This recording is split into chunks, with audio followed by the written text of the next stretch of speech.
So, parang anytime pwede na akong pumunta or anyday? Parang gano'n? Si Sir Art na lang hanapin mo if ever. Tapos regarding dun sa mga future na na collaboration ng Bristol at sa'yo, pag-usapan nila lang din dito. Yung Bristol na adventure bike, ay yun at yun ang gagamitin natin sa mga adventures natin. So, yan, may big bike na ako, ha? I can feel the sun.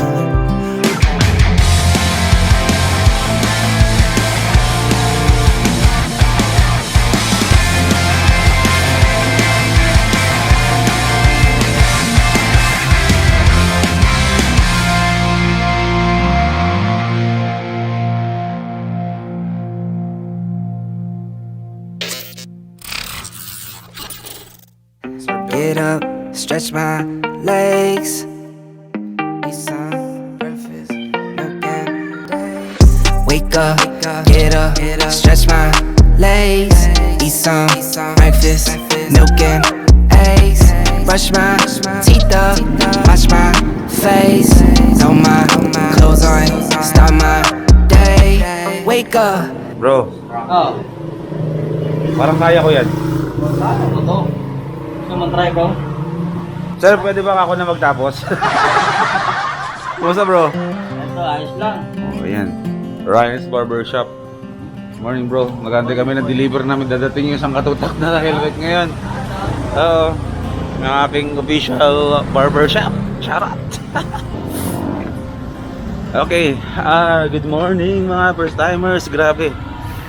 Medyo bad trip ako ngayong araw na to. Alam niyo kung bakit? Dapat ngayong araw na to ay nasa Marilaki ako. Kasama ko si Red Sweet Potato. Tsaka si Senpai Kazu. At yung mga ibang vloggers ng Geely. Dapat kasi ngayon may shoot kami sa Marilaki. Anong nangyari? Hindi ako nakasama. Kasi ang call time 5 AM. Nag-alarm ako ng 3:45 4. Ay di, nag-alarm pala ako ng 3:30. 15 minutes bago mag 3:30.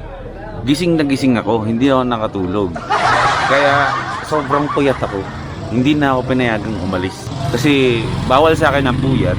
Tapos ayaw nila akong palisin kasi nga magdadrive ako nang walang tulog. So delikado. So hindi ako natuloy. No? Ngayon first ride sana namin dalawa ni Red Sweet Potato yon. Ayun, kasi sa mga hindi pa nakakaalam, si Red Sweet Potato, madalas ko na rin makakasama kasi pareho na kaming ambassador ng Geely Helmet Philippines. So ganoon na nangyari. Hindi ako natuloy pero today, dahil nga din naman may mga mahalagang gagawin dito sa shop kasi today is yung dating ng delivery ng mga Geely helmets, mga kahon-kahon at daan-daang Geely helmets ngayon ang dating. So sakto lang din na yun na lang muna ang asikasuhin ko. Though inaantok pa talaga ako. Pero nanghihinayang lang ako dun sa ride sana na magkakasama kami. Pero okay lang. Marami pa naman ng darating na araw na magkasama kami.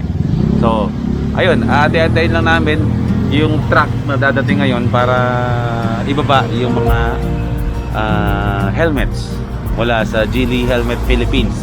Dahil nga hindi ko nga pala ikikwento, no? Ang first time mo to ay official distributor na ng buong norte.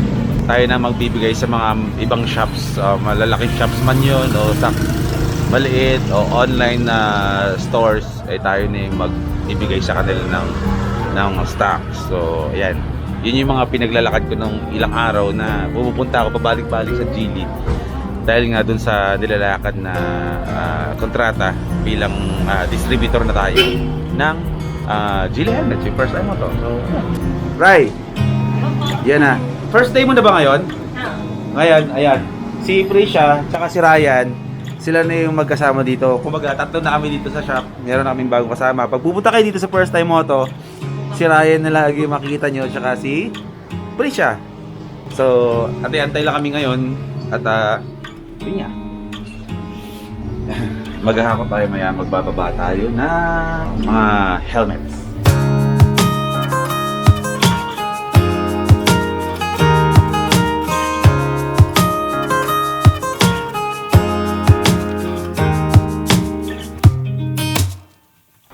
Mabisa eh. Tapos yung mga vitamins na.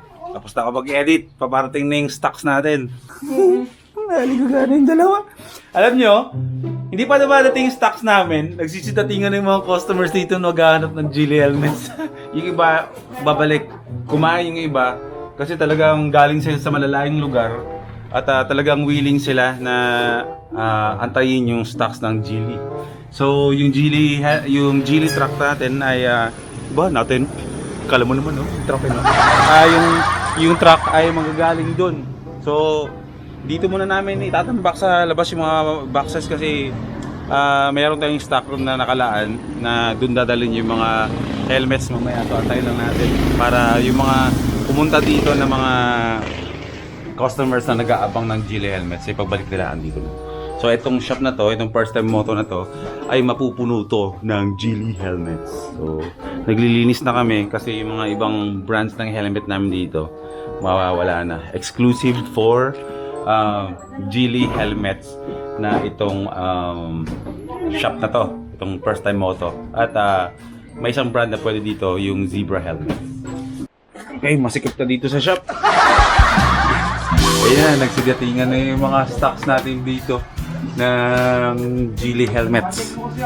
Ayan. So, lahat ng mga designs, i-display na natin lahat dito sa shop. And then, grabe, napuno yung shop natin. And then, yung mga ibang mga mother boxes niyan, ng mga ilalagay natin sa stock room. Meron na yung stock room. So, meron akong first time dito, mga first timers. Alam mo, first time ko? First time ko sa buong buhay ko na makapag-issue ng cheque. Payaman. Ayan, mga abangers natin dito. Mga galing Pampanga, let's go! May pink. Oh, pirmahan mo, mahal. Ano? You know, ganda bro, oh. Ayan bro, thank you. Hanggang sa susunod bro, ha. Ingat kayo. The next day. Ano? 50 pieces. Ayun, good morning mga first timers. Panibagong araw na to. Tignan niyo yung nangyari sa ano natin, sa stock sa shop. Maubos na. Ayan. Ma'am, thank you po. Maraming salamat po. Ayan. Bound to ano to mga first timers papuntang San Jose del Monte. So sa lahat ng mga taga San Jose del Monte at sa mga karatig lalawigan ay dito na kayo pupunta. Mag-opening po tayo, di ba? Ayan, i-announce ko sa ngayong coming 27. Ba? Opo. Ayan, pupunta natin yung shop natin nila, susuportahan natin, pero itong shop na to ay piniprepare pa lang ngayon, pero ang opening is sa 27. Ayan, lahat ng mga kukuha ng Geely, exclusive na po ang shop nila para sa Geely at doon na po kayo kukuha sa kanila. So, hinakot nila lahat ng mga laman dito sa first time moto na inubos. Wait lang. Grabe. Solid. Syempre, may papakilala ako sa inyo mga bro, mga first timers. Gusto kong pakilala sa inyo si Bai Vlogs. Ayan. Andito na siya ngayon kasi siya na yung magiging official influencer ng first time moto at magdadala ng Geely helmet para sa atin. So, sa lahat ng mga hindi pa nakaka-subscribe sa kanya, malamang dumaan na yan siya sa newsfeed niya sa Facebook. Bai Vlogs. Ayan, bro. Thank you po. Thank you po kay Sir Mac. Boy, first time. Bai Vlogs in the house. Ayan. Congrats bro. Siya na yung influencer natin. Maraming salamat sa inyo. Tsaka syempre kay Sir. Tsaka sa Geely helmet. Thank you so much po sa tiwala at suporta. Siyempre, babiyahin na tayo kasama ka. Opo. Ay, Kasama. sure po. Sure, Diba? sure. Opo. Okay, yun yung dapat yung abangan. Wala na tayong stocks bro. Gaspulan to. Gaspulan. Sasama ka sa Chill Rides Camp. Sige bro ha. Sige po. Thank you. Sige, kakain tayo mamaya. Ayusin ko na to. Yan, mag-photoshoot pa kami.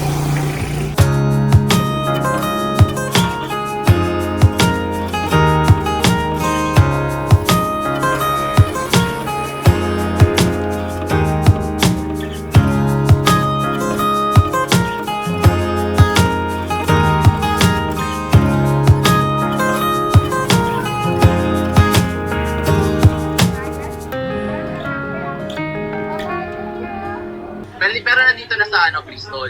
Okay. Si Sir Art na lang hanapin mo if ever. Tapos regarding dun sa mga future na collaboration ng Bristol at sa'yo, pag-usapan nyo lang din dito. Pero libre ko na kay Sir Art. So, parang anytime pwede na akong pumunta or anyday? Parang ganun? Coordinate tayo. Coordinate. Add na lang sa Facebook. Kailan pwede? Oh, sure, sir. Sige, sir. I-add mo si Sir Art. Or gagawa ko ng GC yung dalawa sabay para makapag-usap kayo doon. Okay, kambal. Kasi para at least tuloy-tuloy na yung Manila. Sige. Sige, kambal, punta ka na lang dito. Kahit mag-chat mo na kayo para makapag-coordinate. Oh, sige. Gawa ka kambal ng ng group chat para makita ko si sir. Hindi ko pa friends si sir sa Facebook. Sige. Okay. Doon na tayo mag-group chat. Okay po. Thank you, kambal. Bye-bye. Okay. Tungkol yun sa Bristol, Philippines, papairamin tayo ng Bristol ng motor, ng big bike. Ayan, nilakad tayo ni Bro Jawo, kasi kami dalawa ni Bro Jawo ay gumagawa ng plano na magkakaroon kami ng mga adventure vlogs. Kasama kami dalawa. Hindi ko lang sure kung kasama si Paolo Busa or sila Jay. Depende sa availability. Or si Norris. Si Norris kasi nasa probinsya eh. So titignan natin kung sino mga kasama. Pero sure yan, magkakaroon tayo ng collaboration with Bristol. At ipipick upin natin yung big bike, adventure bike dun sa Caloocan. And then iuwi natin. Siguro ilang linggo din yung gagamitin ko dito. Pero hanggat nasa atin yung Bristol na adventure bike, ay yun at yun ang gagamitin natin sa mga adventures natin. So, yan, may big bike na ako, ha? Pero, hindi akin.